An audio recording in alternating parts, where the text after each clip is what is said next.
ating bayan ay tila lawless country na. Kasi ang mga senador natin, ang pananaw nila ay tila ang batas ay pwede nang baliin. Naku po! At ang ating mismong Secretary ng Department of Justice ay maaaring gumawa ng sarili niyang batas. Tila sumasang-ayon din siya that sometimes the law can be bent. Halatang halata. Alam mo, Lacson at saka ikaw, Soto, halatang halata kayo na dinadivert ninyo ang sisi kay Romualdez. Inililipat nyo lang doon sa mga nasa baba. Ladies and gentlemen, ang ating bayan ay tila lawless country na. Bakit?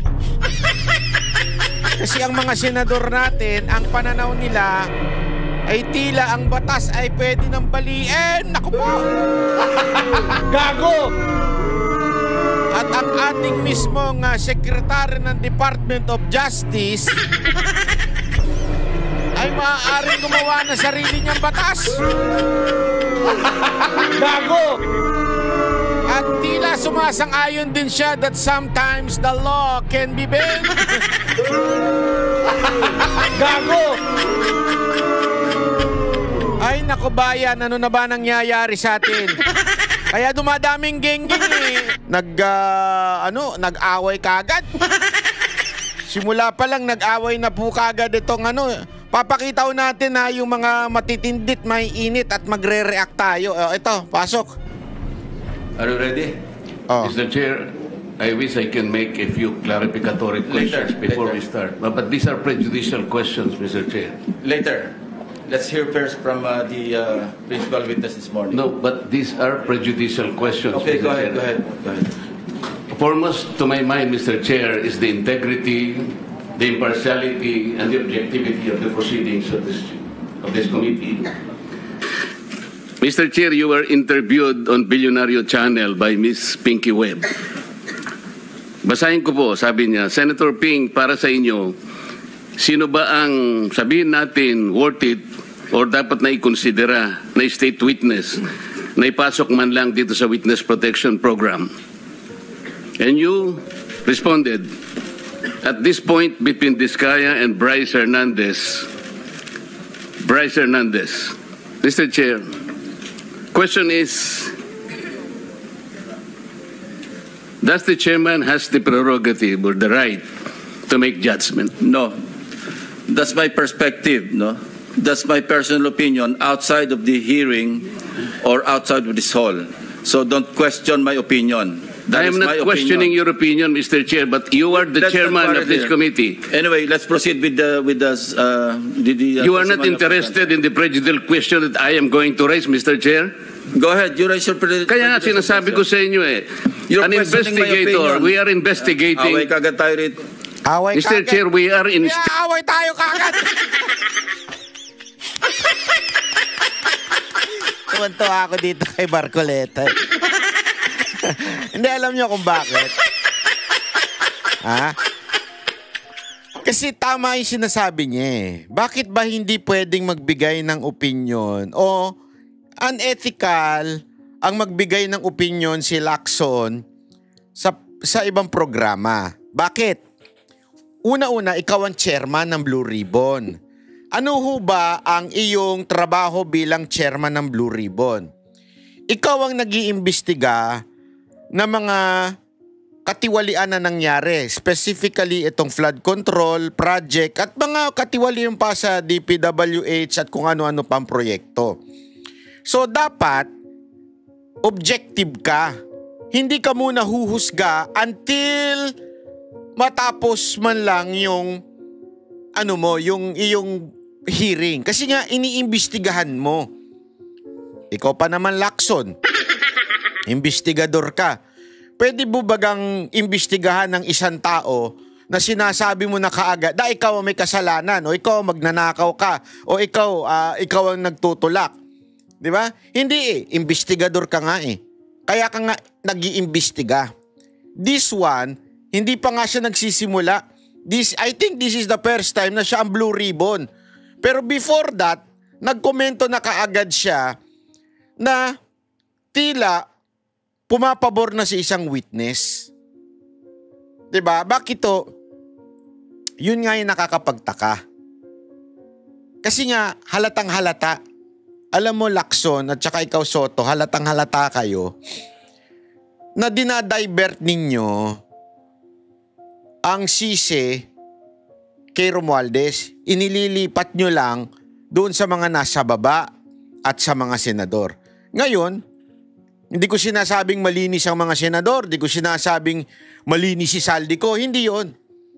Kaya lang, mas binibigyan mo ng timbang yung sinasabi ng iilang witness compare doon sa kay Diskaya.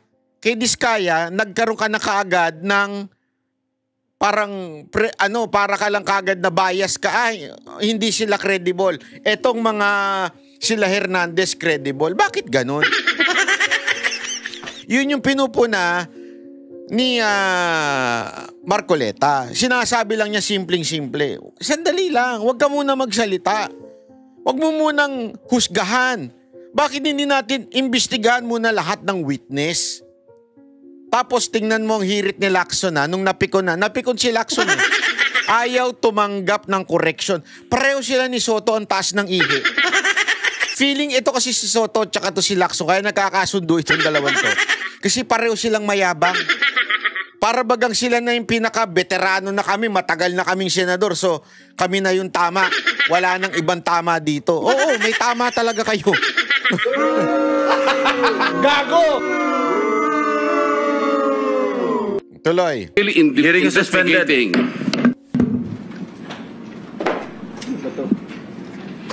Mr. Chair, nag-iimbestiga muna tayo. Ano ba point mo? The Ano ba point point is, mo? an investigator cannot be judged at the same time. Do not judge. We are not judging. That's No, not ang importante rito is the objectivity, sinasabi ko. Yon. Are you trying to steal the show? No, no, Tingnan no, mo yung no. mga I'm raising... Alam mo, ang ganda ng mga hirit ni Marcoleta. Pero yung hirit ni Lacson, condescending. Are you trying to steal the show? Bakit? Kanino show ba yan? Sayo mo ba yan? What are you saying you're trying to steal the show? Bakit? Is that your show? That is the show of the Senate, the entire Senate. Show mo yan? Ano kala mo dyan? Itbulaga? Gago! Sabagay. Si Senate President nyo pala.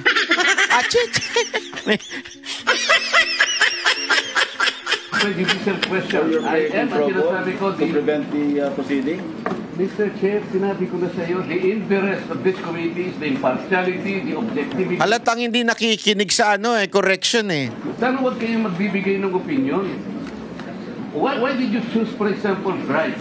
Over to this guy. That's my opinion. You cannot question my opinion. Outside of this hall, you cannot question my opinion. Hindi nga eh. Hindi pa pwedeng ganun, sir. Hindi pa pwede. Kasi chairman ka eh. Ikaw yung chair. Bumaba ka bilang Blue Ribbon, maging member ka lang. Walang problema. Pero bilang chairman, higher responsibility yan eh. Ibig sabihin, mas mataas dapat ang pagiging objective mo dyan. You also express your I opinion. am questioning your opinion because you are the chairman of this committee, Mr. Chair. What's your prediction? Ang mangyayari nito, so, mas credible si Bryce kesa Diskaya. Bakit ganon? Hindi. Why are we trying to prejudge this? Hindi, Mr. President, we are still in the process of investigation. If we are in the process of investigation, Why are you so then we should not protective of judge. the Diskayas? Why are you so protective? Hindi, alam mo, wag mong baliktarin. Wag mong baliktarin, kuya. Ha? Hindi kasi sinasabi na masyado daw protective si Marcoleta kay Diskaya. Hindi, ang tanong, why are you discrediting Diskaya? It's the other way around. Nung si Diskaya nagbanggit na Romualdez, parang sobrang siya pang masama. Dinidiscredit niyo yung tao. Pero itong sila Hernandez at saka ito si Alcantara, nagbanggit pero hindi umabot kay Romualdez, okay na okay sa inyo. Why are you protecting Romualdez? That's our question. If your question to Marcoleta is why are you protecting the Diskaya, ikaw, Mr. Lacson, why are you protecting Romualdez? Gago! Sana nag-senador ako, no? Yari sa akin to. Biro lang. Hindi ko gagayahin si Erwin Tulfo na akala mo nasa radio station habang nagsasalita. Parang si Erwin Tulfo pag nandiyan akala mo nasa estasyon siya. Parang nasa programa siya. I am not protecting them. Mabuti sinabi mo yan, Mr. Chair. Pwede ba nating i-record ito? Palagi niyong sinasabi, I am protective of the Discayan. When I was chairman of this committee, sinabi ko na sa inyo, the only remedy provided under the law is for them to apply if they qualify under the process of witness protection program. That's all what I did. Yo. Session is resumed. Session is resumed. Mr. Alcantara, you proceed. I am questioning the proceedings, Mr. Chair. Oo nga, kini-question pa eh. Session is resumed. Hindi, alam mo, natawa ako dito. Alam niyo kung bakit? Nawala yung yung galing-galingan ni Lacson tsaka ni Soto eh. Alam mo Marcoleta talagang hindi kami nagsisisi sa boto namin sa iyo walang biro. Sobrang hindi ako nagsisisi, talagang pag ikaw nanindigan talagang wapak. Walang gumaganyan diyan sa mga ulul. Ay. Sorry. Nadadulas lang. Walang gumaganyan sa mga yan eh. Kasi masyado mayayabang niya mga yan. Ang tataas at ang tingin niya sa sarili nila na feeling nila sila na pinakamatalino. Nakatapat sila ng abogado. Di nayari sila, Brad. Mr. Alcantara, you proceed. Go ahead. Sir, I will register my continuing objection, Mr. Chair. Patay kayo. Hindi pa tapos si Tatang. Tatanggalin mo lang yan. Nakakabilib talaga si Marcoleta. Talagang, alam mo kung bakit nakakabilib si Marcoleta? He is so professional eh. Yeah? Kita mo yung pagiging condescending, pagiging bastos ni Lacson. Di ba? Are you trying to steal the show? Yun yung mga atake ng mga propagandist eh, di ba? Atake ng mga politiko. Yeah? Yung mga hirit niya na, are you protecting Discaya? Alam mong political, di ba? Ito si Marcoleta, objective, lawyer, ang dating. Sa bagay. Hindi ako talaga, pag ako naging senador, pero wala akong plano maging senador kasi wala akong planong tumakbo. Pero pag ako naging senador, isa sa panukala ko, na dapat, although hindi pwede kasi kailangan mong ayusin yung konstitusyon, ang requirement sa pagiging senador, dapat abogado. Ngayon mo na lang nalalaman na yung mga hindi pala abogado medyo mapapakamot ka. Yung medyo, ano ba namang klaseng, bakit nang kaganire? Bakit ganito ang bayan natin? Alam niyo kung bakit ganito ang bayan natin? Dahil sa mga ganyang klaseng senador na yung alien. Alien yung thinking. Hindi abogado eh. I will question the objectivity of these proceedings if you will not allow me raise these points. Maybe in the plenary. May ganyan na. I will question the proceedings. Ibig sabihin, questionin niya. Naku po, patay tayo dyan. Ano ngayon? Patay kayo. Dadaanin kayo sa batas ni Marcoleta. May bala yan, This afternoon, I will raise it. Go ahead. Mr. Alcantara, you proceed with your statement. Your Honor, okay lang po bang makapagbigay ako ng opening statement ko po? Proceed. Ano bang gagawin natin dito? Magandang umaga po sa inyong lahat. Tinatanggap ko po na ako po ay hindi nakasagot sa maraming tanong ng mga nakakaraang huling araw upang maproteksyonan ang institusyon na aking minahal sa loob ng 30 taon. Subalit, nitong mga nakang araw, ako po ay nakapag-isip-isip na tumulong na lamang po sa investigasyon na to para po sa bayan. Narito po ako sa harapan nyo ngayon upang tumulong ng buong puso abot ng aking makakaya upang makapagbigay linaw sa katanungan sa investigasyong ito. Naintindihan ko po na hindi lang mainit ang isyong aking kinakaharap sa kasal ko yan. Mararamin po ang galit sa aming mga kasama sa DPWH dahil sa mga nabanggit na mga sinasabing katiwala sa aming ahensya. Hindi ko na po titingnan to. Ito po'y galing sa puso ko. So ayan ha, mamaya natin tutuloy yan ha. Kasi alam mo, nung pinanonood ko ito, sabi ko, grabe din ng itong mga senador natin. Tapos biglang, akala ko yun na yun. Eh. Hindi pala, para palang TV series to. Mas malupit yung sumunod. Mas malupit yung sumunod. Ito. Senator Risa. Quick two follows up, Sec, dun sa kaninang issue ng reported na destruction at tampering ng mga DPWH documents kaugnay nitong investigasyon. May suspetsya na po ba ang DOJ kung sinong mas matataas na taong maaring nag-utos niyan? Posible pong mas mataas. Yan po yung ating tinitingnan sa loob po ng opisina ng DPWH tsaka lahat po ng pwedeng mabanggit sa mga sinumpang salaysay. Wala hong makakatakas dito pagdating sa suspetsa. Everybody's a suspect pag nandito na po sila. Everyone is a suspect all the way up to the top of food chain, ika nga sa DPWH. Opo. And lastly po, kung mayroong kayong ma-establish na importanteng dokumento na natamper na o na-destroy na, paano pong gagawin? Paano po bubuin yung chain of evidence tungkol sa iniimbestiga ng komite? We will have to resort to secondary evidence. Pero that is an accepted mode under the rules of court and under evidence.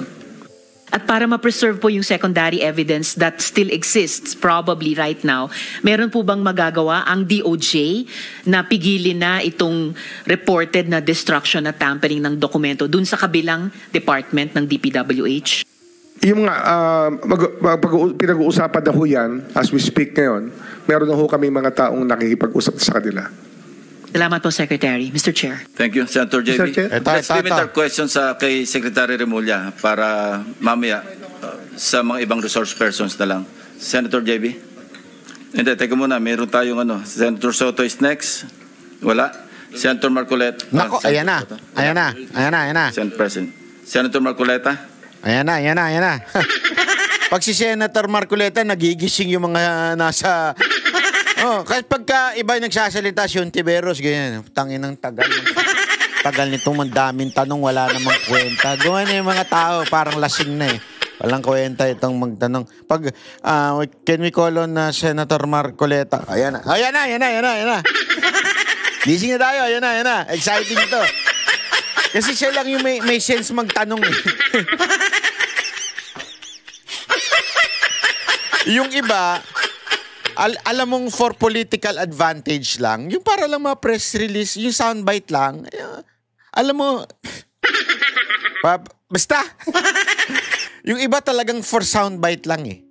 Para lang may masabi sila na mailagay sila ng media, tapos magbabayad sila sa media para iyan yung tinatawag na for awareness sa susunod na eleksyon. Lalong-lalo na yung mga may planong tumakbong presidente tsaka vice president.